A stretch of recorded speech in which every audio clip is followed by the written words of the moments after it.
I've almost entered the minimalism rat race. Like, hey, look, guys, I'm so extreme. I just don't. Hey there, my handsome and popular Cobras, and welcome back to the Cobra's Nest. For those of you who are new, my name is Mignon Cobra. So today's video is going to be an interesting one. It hasn't been too long since I've kind of decluttered my minimalism. There's actually 3 things that I'm like super excited to be talking about that I'm decluttering. It hasn't even been like 3 days, but this has been totally on my chest, and I'm so excited to get it off my chest. So today's video is going to be 3 minimalism habits that I am so happy to declutter. So without further ado, let's just get into the video. Let's get it, let's go. Woo. So I'm making this as part of my Life After Minimalism series, and I feel like this is giving me the space to kind of address some stuff that I was just not cool with minimalism, or at the very least were making my life difficult, and I thought that I could use this opportunity to kind of share those things with somebody, to share that with you guys, because I feel like, I don't know, if I've struggled with it, maybe somebody else is struggling with it. So I'm just gonna be talking about these 3 things. So yeah, let's get right into the video. Okay, number 1, cluttering. You guys have seen that I have no shortage of decluttering videos on my channel, and I really was striving for this like extreme minimalism, I guess, standard. I don't know why in my mind I just felt like that was like the end of the road. Minimalism is different for everybody, and I have no idea why I didn't apply that to myself. I felt like it's true.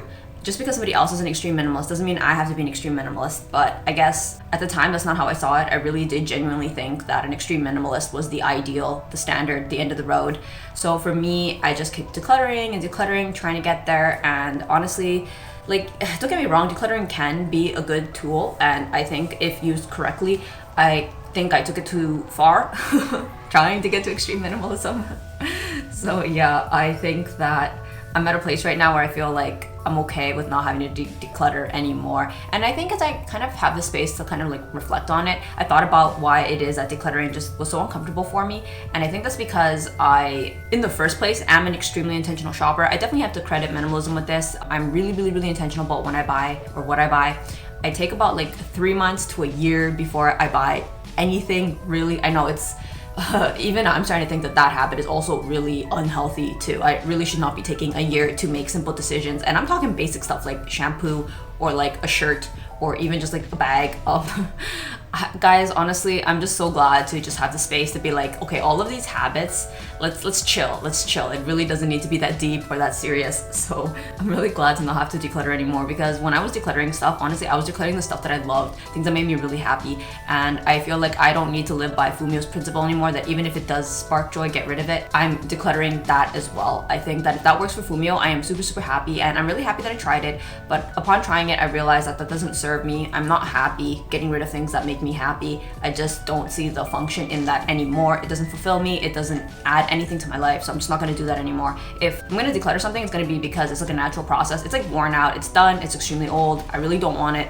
That will be something that I'll declutter. But I'm not going to be decluttering anymore for the sake of decluttering, or to have something to show on my channel to kind of boast. I've almost entered the minimalism rat race. Like, hey, look, guys, I'm so extreme. I don't want to partake in that. And I really don't want, not only do I not want to partake in it, but I also don't want to propagate that to my viewers, that like, hey guys, we need to be doing these extreme declutters. I'm not knocking extreme declutters. If it serves somebody else, I think that's wonderful. But I'm starting to draw lines and boundaries for myself with what does and does not suit my life. And I think that these frequent declutters or often declutters or unnecessary declutters are just not for me anymore. Okay, the second thing that I want to address is the no duplicate rule. I'm really excited to really put my foot down on this one.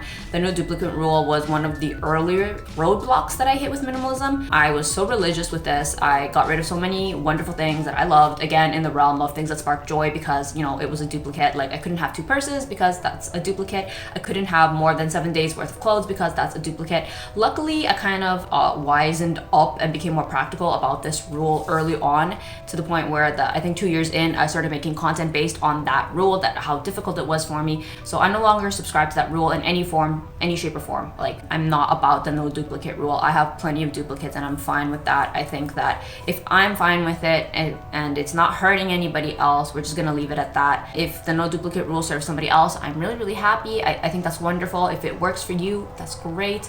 But it's just not a rule that I live by anymore. It's just, it doesn't serve me. Okay, the third thing that I'm decluttering is this notion that, does it spark joy? And I'm not coming for both Marie Kondo and Fumio with this one. You guys know that they're like my idols. Like, I love them, but I've had to put that aside. That is not a criterion for me anymore about asking myself if something does spark joy or if it doesn't spark joy.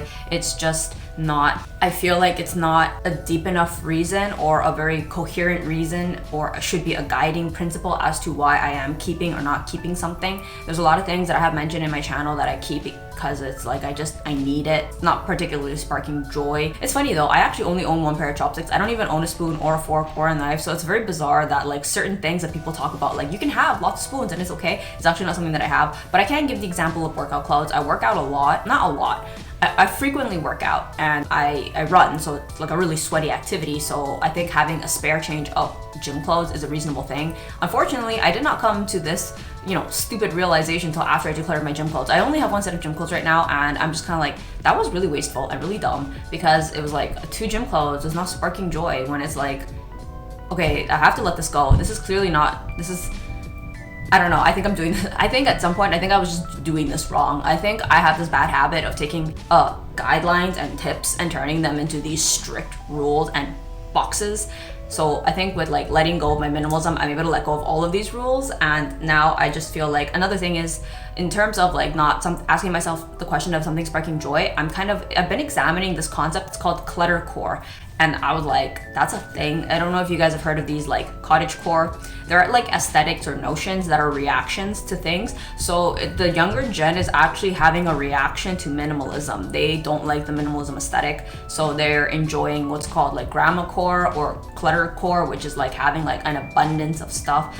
So it's almost funny. It's just like everything is a reaction to everything. Like my minimalism is a reaction to the hyperconsumption that I grew up with in the boomer era, and their reaction is a reaction to the depression. So it's just like, it's almost like trends, right? So anyway, my point being is that I'm gonna try to enjoy having a little bit more of abundance in my life and feeling comfortable in having more, and not thinking that having more necessarily means that I'm morally a bad person, which is like another thing. I thought like if I had more stuff, like, ew, like you're living in clutter, and I don't even know.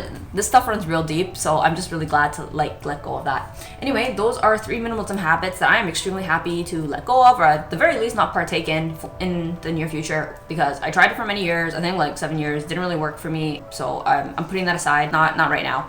Anyway, if these helped you out, or if you have anything to say on the topic, comment it down below. You guys know that everybody else reading the comment section would love to read it. So yeah, thank you so much for taken the time to watch, and I'll see you guys in the next one. Thanks for watching. Bye.